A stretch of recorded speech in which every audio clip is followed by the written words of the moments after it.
বন্ধুরা, এতদিনে যেটা আমি আপনাদের দেখিয়েছি এই যে বড়মার মন্দির, আর আজকেই পুজো, আর সেই উপলক্ষে দেখতে পাচ্ছেন এই যে বড়মার প্যান্ডেলের সামনে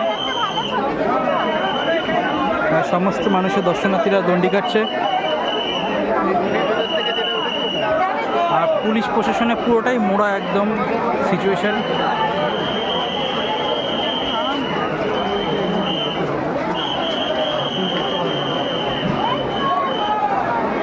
আজকে এখনও অনেক কাজই বলতে গেলে এখন বাকি আছে, কারণ এখনও পুজোর সময় মালা আরও অনেক কিছু পড়াবে, সেই জন্য এখনও স্ট্রাকচারটা এখনও খোলেনি সামনের দিকে।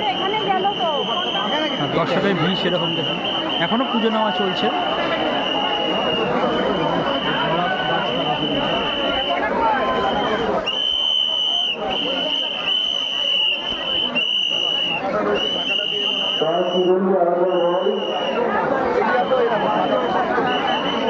কমেন্টে সবাই জয় বড়মা লিখে দেবেন। আর এই মুখ্য এখনও তো অতটা দেখানো সম্ভব না, যতটা সম্ভব করবো।